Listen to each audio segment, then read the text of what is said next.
लगा दिल गुरु से हरिंदर हमरा जिंदगी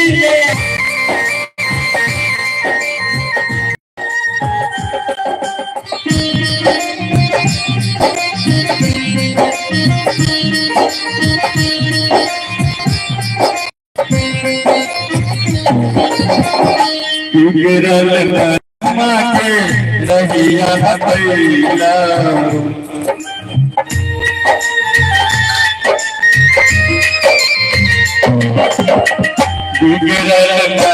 माके रहिया भैला जिंदगी अनार रहे तेरा लकीरा शिव हरि गुरु जरे जन के बतैला शिव हरि गुरु जरे जन के बतैया कई जिंदगी उतार कई संग जाओ कई संग जाओ लगा दिल गुरु से तनेया साहब लगा दिल गुरु से तनेया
लगा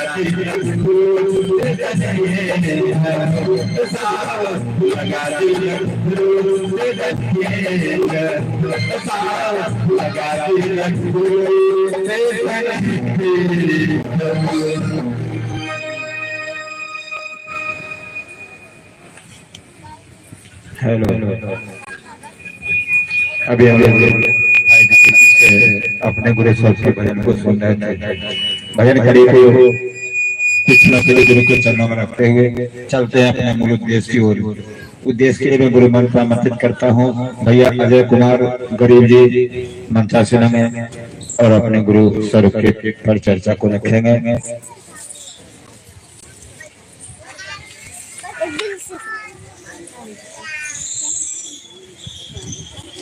और हमारे भैया मंचासीन हो रहे हैं और सारे भाई बहन शांति बनाकर इनके द्वारा बताए गए रास्ते को अपनाएं। जो हरिनंदन जी हम आपको जो आदेश दिया है आसुदी उसी उद्देश्य को लेकर भैया मन तक पहुंचे हैं। शांति बनाकर सुनने का प्रयास करें। सबसे पहले आप सभी लोगों के चरणों में मेरा प्रणाम है। आप सब मेरे प्रणाम। इसमें साउंड दो यार। कहाँ गए? सुजीत कहाँ गए?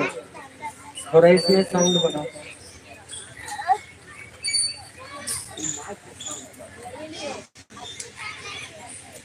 और कुछ कहने की बात है क्या? अभी आपने दिलीप से सुना,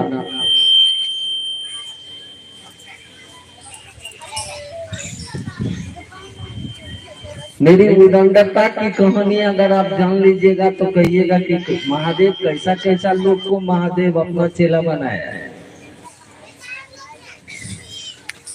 विभूतिपुर प्रखंड के अंतर्गत एक गांव है जिसका नाम है सांखमा। थोड़ा उदंड गांव है और उसी गांव में मेरे नाम की घोषणा हुई थी रात के 10:30 बजे। उन दिनों रात में भी शिव चर्चा होती थी, अब मना है। आप गौर करिए कि मैं कहना क्या चाह रहा हूं और गौर से समझने की कोशिश करिए। मेरे एक दोस्त ने बोला था कि भजन कीर्तन होता है, चलो ना। मैं चला गया। मेरा उन दिनों क्या बताऊं, ऐसे आप जानने की कोशिश करिए कि लौकिकता में मैं इंजीनियर हूँ, सिविल इंजीनियर हूँ। मैंने नौकरी रिजाइन कर रखी है। लोग पैसे के लिए काम करते हैं, मैं महादेव के लिए करता हूँ। कुछ समय ऐसा आया था जो पैसे के लिए मैं मुहताज हो गया, लेकिन एक रोज मैं महादेव को कह दिया, आपका चेला भी भीख मांगे क्या? एक रात में मैं महादेव को ही बोल दिया कि आपका चेला भी भीख मांगेगा क्या सड़क पर? कहा जाओ, आज के बाद बदल गए और बदल गया, बदल गई जिंदगी। जिस रोज मेरे नाम की घोषणा हुई थी ना, उन दिनों मेरा शराब का कारोबार था। मैं शराब बेचता था, मेरा दुकान था, 10 दुकान था इस समस्तीपुर जिला में मेरा। मैं शराब बेचता था। बाद में मेरे महादेव ने मुझे मना कर दिया, शराब मत बेचो। मैं छोड़ दिया उस काम को। शराब बेचने वाला आदमी कैसा होगा ये अंदाज लगाइए तो सोच लीजिए। बिना बॉडीगार्ड का हम चलते नहीं थे। उसमें भी रात में बड़ा मुश्किल था बाबू, 2 को बॉडीगार्ड रहता था। और कोई भी बॉडीगार्ड रहेगा तो खाली हाथ रहेगा। खुद को जान का खतरा है तो हम खाली चलेंगे।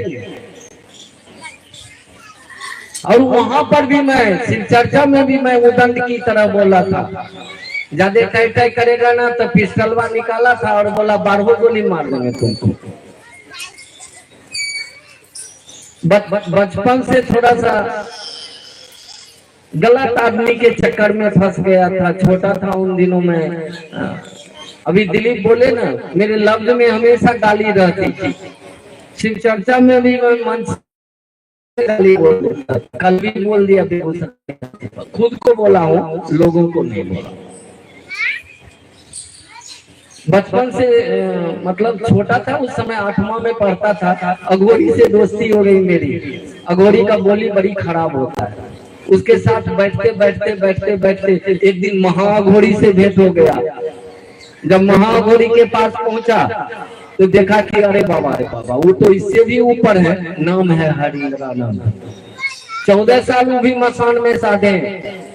जब मैं 2004 में पहली बार साहब के पास गया था, खिसियाते थे तो इतना गाली देते थे, वो पता नहीं लगता था कि उनकी पत्नी बगल में बैठी है कि बेटी बैठी है कि सामने पुतौह बैठी है, कुछ नहीं।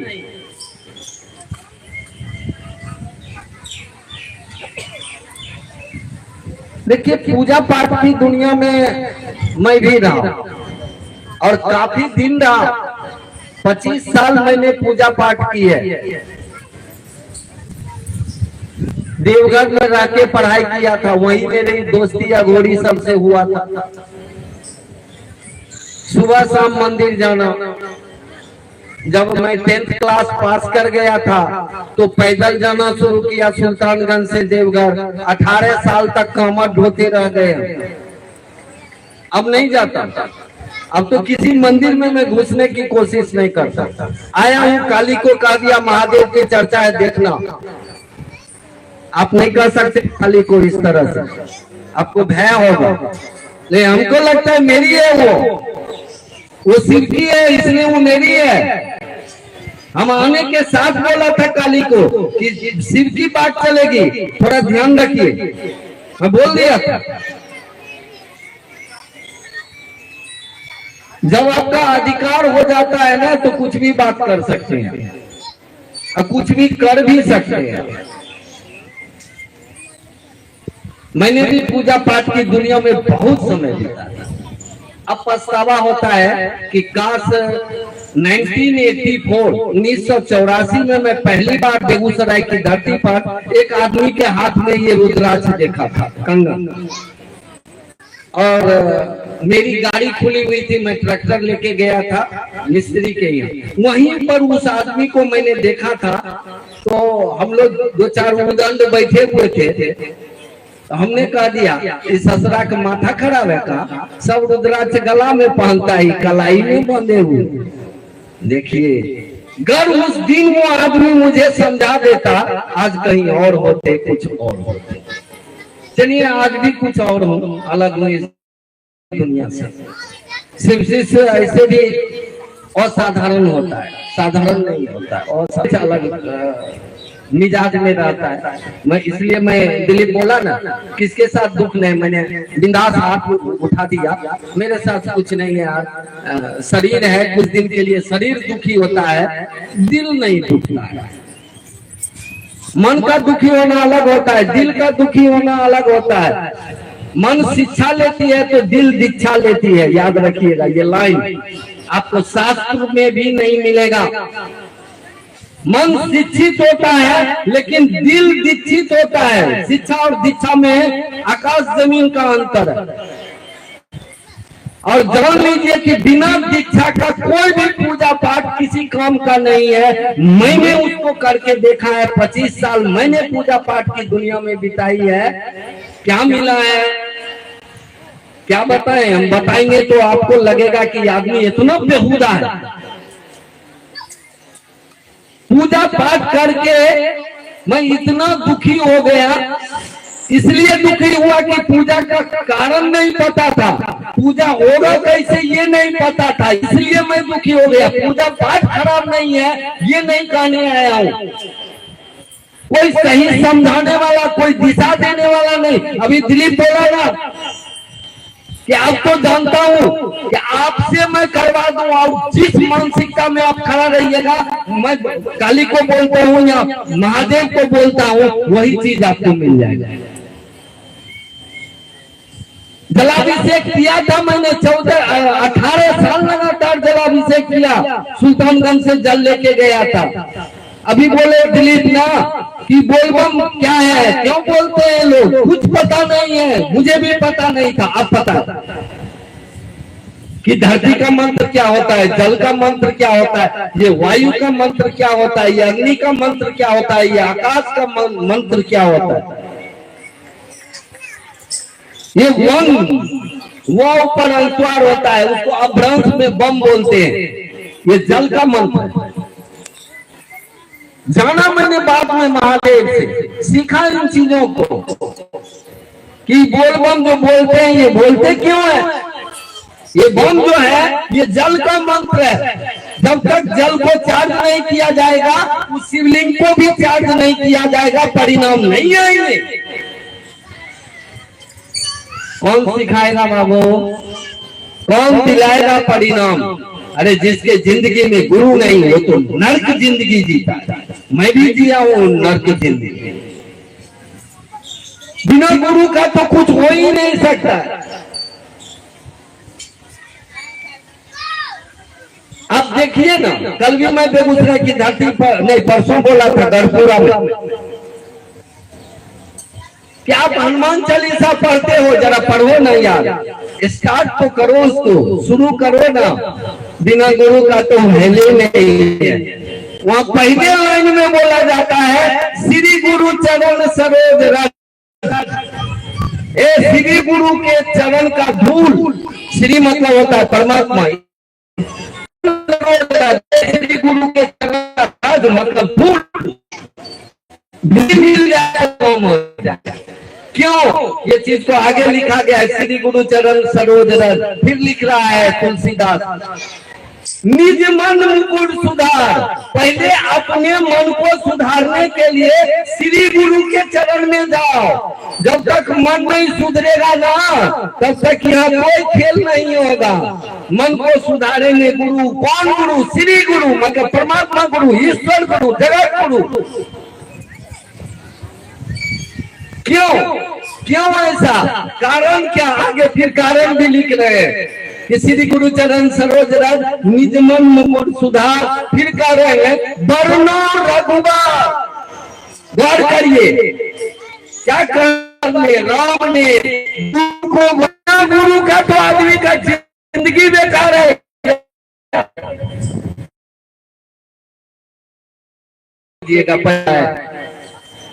मन जो तंत्र संस्कृत के तनु धातु से बना है। तनु धातु का मतलब ही होता है फैल जाना, विस्तार हो जाना। क्या लिख रहे हैं कि जन्म जन्म जतन कराई, अंत राम मुख आवत नहीं। क्यों लिखना पड़ा तुलसीदास को मानस में ये बात? इसलिए कि तुलसीदास ने मानस के पहले पन्ने में लिखा, उस कोई अनुसरण अनुकरण नहीं किया लोगों ने। आप मानस को उल्टाइएगा ना, पहले पन्ने में तुलसीदास लिख रहे हैं कि वंदे बोधमयम नित्यम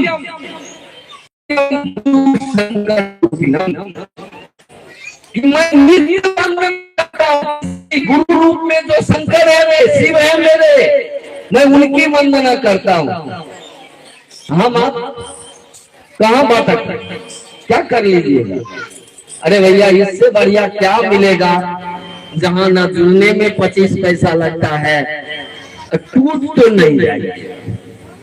अगर एक बार आपका मन कह दिया कि हे शिव आप मेरे गुरु हैं, मैं आपका शिष्य हूं, ये साहब का वादा है, साहब श्री हरिनानंद का वादा है। एक बार मेरा मन कह दे, हे शिव आप मेरे गुरु हैं, मैं आपका शिष्य हूँ, इतना अगर कह दिया, व्यक्ति भूल जाए तो भूल जाए, करोड़ों जन्म उसको जन्म ना पड़े, ये हम मान लेंगे। लेकिन किसी जन्म में आके महादेव उसके तल पर उतरेंगे और उसको खुद से मिलाएंगे। इतने अच्छे गुरु आप हम भूल सकते हैं, वो शिव नहीं भूलते। और हमारी आपकी औकात नहीं है कि उस शिव से मोहब्बत करेंगे। अरे एक वृक्ष बहुत बड़ा है, ये पीपल का वृक्ष, इसकी औकात नहीं है कि आसमान को छू ले, लेकिन आसमान की तो औकात है कि इस वृक्ष को अपने आगोश में रख ले। हमारी आपकी औकात नहीं है कि शिव तक हम पहुंच जाएं, लेकिन वो शिव की तो औकात है कि वो दया करके खुद से मिला। चलिए ना, क्या लगता है हमारा आपका? क्या चला जाएगा हमारा आपका? मैंने 20 साल में देखा है कि कहां से कहां महादेव लेके चल रहे हैं अपने शिष्यों को। अगर एक बार कह ही दीजिएगा कि हे शिव आप मेरे गुरु हैं, ये बात बाकी दायित्व गुरु का होता है, शिष्य का इस दुनिया में दायित्व नहीं होता है। शिष्य का दायित्व नहीं होता है, वो गुरु का दायित्व है कि हमको आपको शिष्य बना दे। मात्र इतना सोच में ठहर जाए हम आप साहब जी हमारे आपके साथ हैं।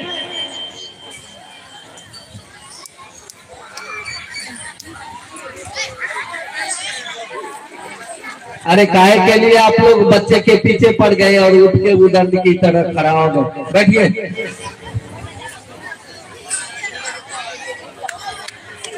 अरे बैठिए ना, कुछ नहीं हुआ, बच्चा लोग वो आपस में ये खेल खेल कर रहा है।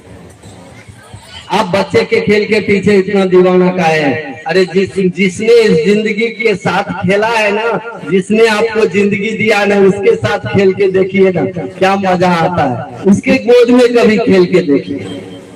भगवती की पूजा मैंने की थी,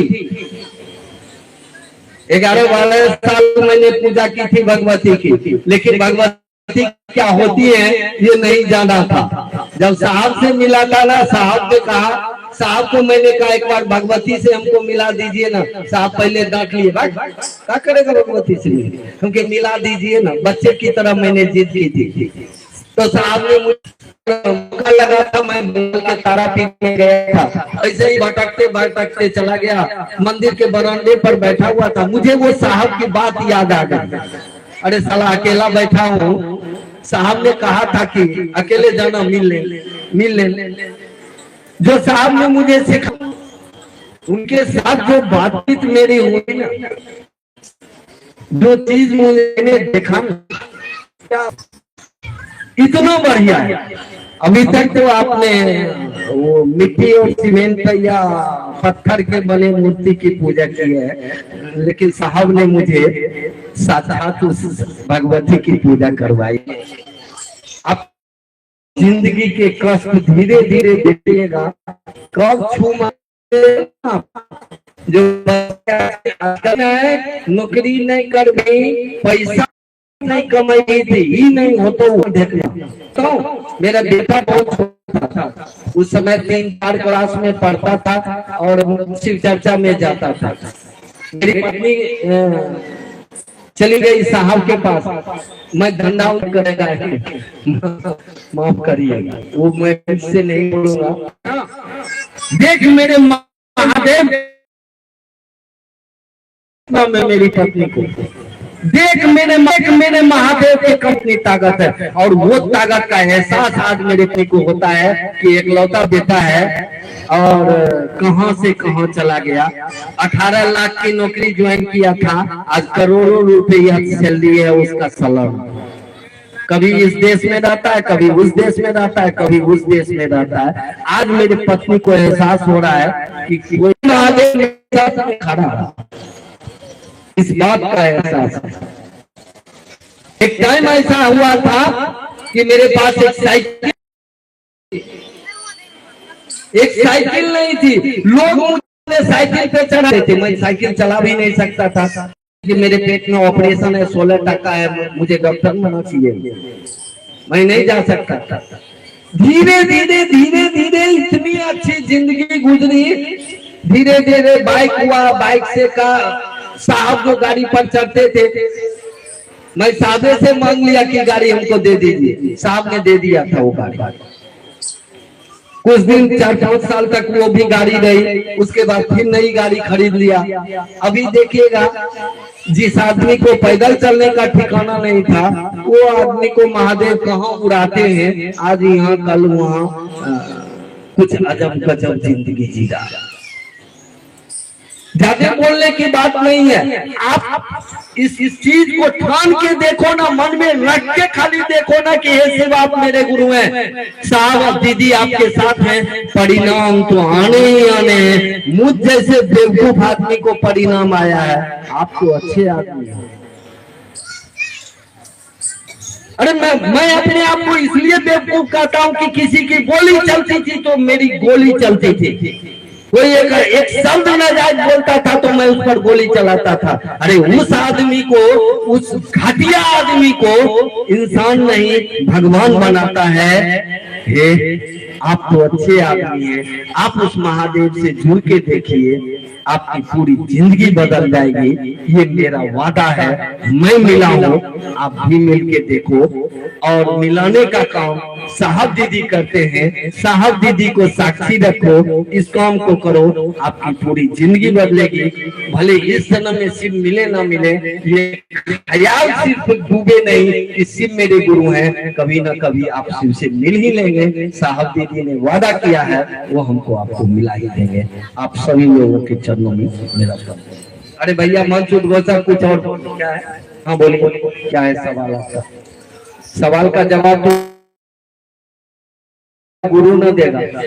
12 दाना का रुद्राक्ष का कंगन किस हाथ में पहना जाए? जब जहां मैंने पढ़ना, अरे कलाई में इसलिए पहना जाता है ना, पुरुष का नर्व जो है राइट हैंड ज्यादा काम करता है, महिला का लेफ्ट हैंड काम करता है, इसलिए 12 दाना वो कंगन बोला गया कि कलाई में पहने।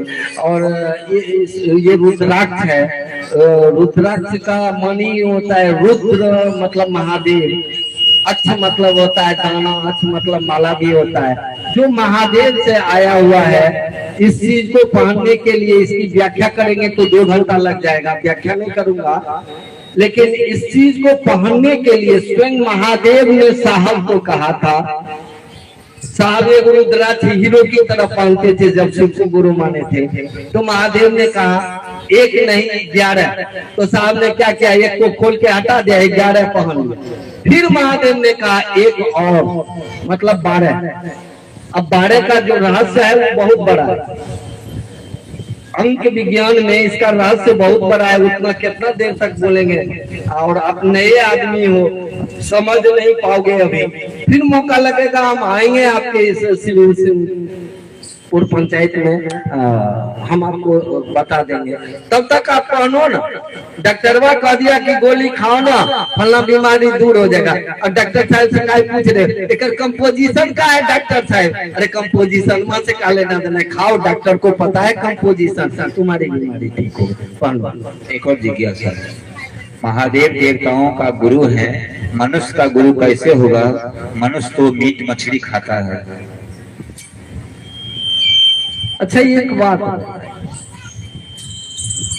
शाकाहारी लोग अपने पत्नी से अलग से रिश्ता बनाते हैं क्या? और मांसाहारी अलग से? बताइए बताइए, कोई भी बताइए।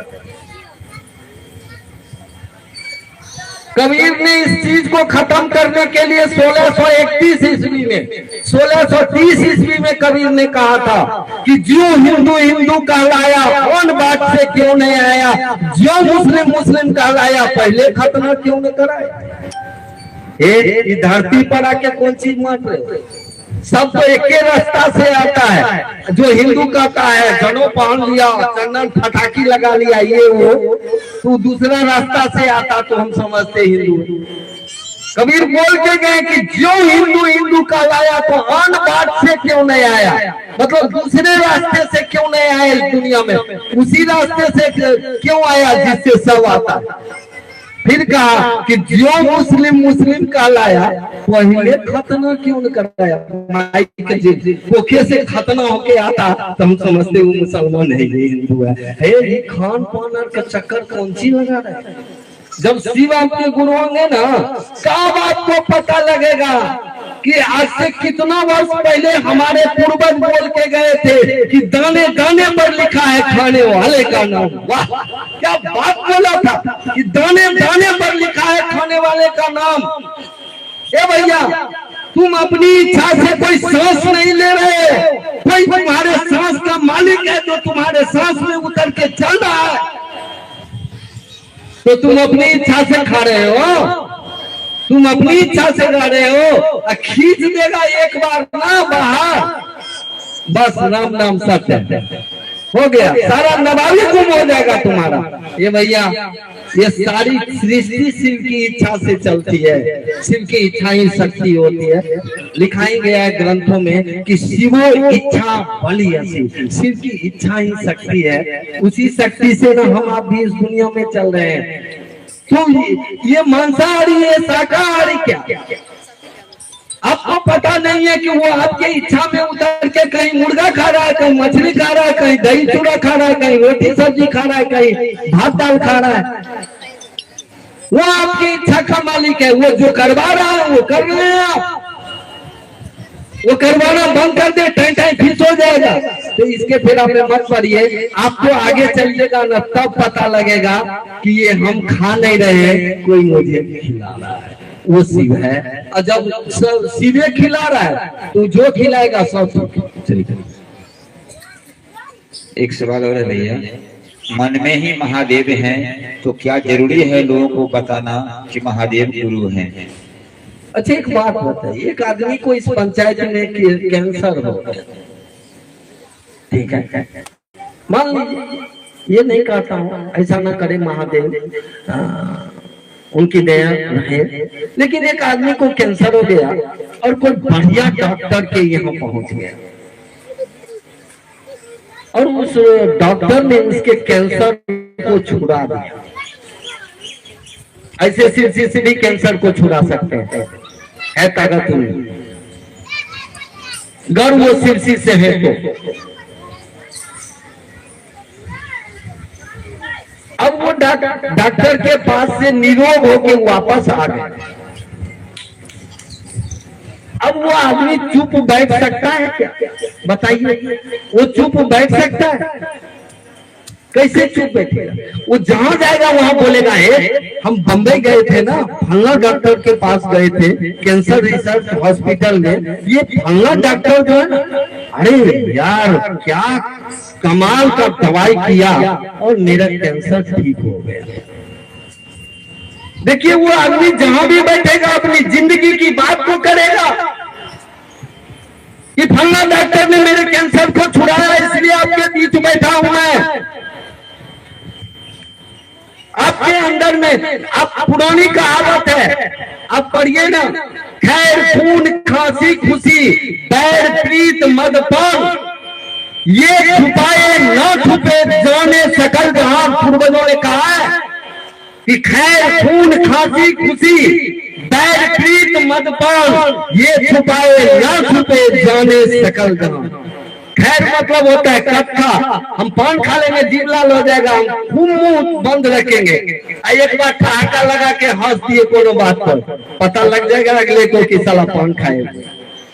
खैर खून, अब किसी का मर्डर कर दी, नहीं छुपेगा, आज न कल पर्दाफाश होगा। खैर खून खांसी, खांसी आपको हो रहा है, तुम मुंह दाबिएगा उससे खांसी बन जाता है, तो उसका वो छुपेगा। खैर खून खांसी खुशी, किसी महिला को साथ में बैठी है, बेटा नहीं हुआ है, एक सिरसी से आया, कहा जाओ दीदी महादेव दया करेंगे आपको बेटा हो जाएगा, हो गया, छुपा लेंगे मुंह, दौड़ दौड़ सब कहीं ना जाएंगे, हे फलना महादेव के चेला आए कहल कहीं हमरा बेटा भैगले, नहीं छुपा पाइएगा खुशी को। खैर खून खांसी खुशी बैर प्रीत मदपान, बैर मतलब दुश्मनी भी नहीं छूटती है, अगर किसी से प्रीत भी हो गई है ना वो नहीं छूटती है। बैर प्रीत मदपान, मदपान समझते हैं, शराब पी लिया, कोई नशा में आ गया, वो छुपाएगा, छुपेगा ससुरा, वो करेगा हिंदुस्तान तो दूसर पाकिस्तान तो तेसर अफगानिस्तान होगा, ससुरा वो छुपेगा। जिसको प्रेम हुआ है ना वो मन में नहीं रखेगा, वो ढिंढोरा पीटेगा ससुरा पूरी दुनिया में। हरिनानंद को शिव से प्रेम हुआ, गरीब को शिव से प्रेम हुआ, आया ढिंढोरा पीट के जाएगा, फिर दूसरे जगह जाएगा, फकीर है साला, कुछ लेके नहीं आया, कुछ लेके नहीं जाएगा, लेकिन इस बात को छुपा के नहीं रख सकता है, वो मन की बात नहीं है। मैंने कहा ना मन शिक्षित होता है और दिल विकसित होता है, सिर्फ दिल को दीक्षित करते हैं, इसलिए छुपा नहीं सकते हैं। मन और ज्यादा ये सब सीखने वाला नहीं है, बोली में बोल दे कि हमारा मोन में महादेव ससुरा करने है रे, मन में महादेव है। हमारी गुरुबान सब होशियार है। महादेव से प्रेम उतना होता तो महादेव की बात में खुशी होती। प्रेम हो गया चप्पल से नीचा में रख के उस पर बैठा, उस पर बैठा हुआ किसी चट्टा में कहीं चप्पल नहीं छोड़ा। तो उनको उन भाई साहब को बोल रहे कि मन में महादेव है। किसके मन में महादेव है बोलिए ना, मैं अंगत कर देता हूँ। 2 मिनट नहीं लगेगा, सारा इलाज मैं कर दूंगा उनका। बोली में सिर्फ इस नहीं है, मेरे आत्मा में मेरा शिव है। ये बोली में मैं बोलने नहीं आया हूँ। अगर कोई बोली में बोल रहे हैं कि मन में महादेव है, वो बेईमान है। अगर उसके दिल में महादेव होगा, वो पूरी दुनिया में जाके कहेगा, हे इतना दुखी क्यों हो, शिव से जुड़ो, शिव तुम्हारे सारे दुखों का कारण खत्म कर देंगे। तुम्हारा जिंदगी ही शिव में सुख में प्रेम में होगा। अब इससे ज्यादा नहीं बोलूंगा, औकात भी कम है मेरी। आप सभी लोगों के चरणों में मेरा प्रणाम।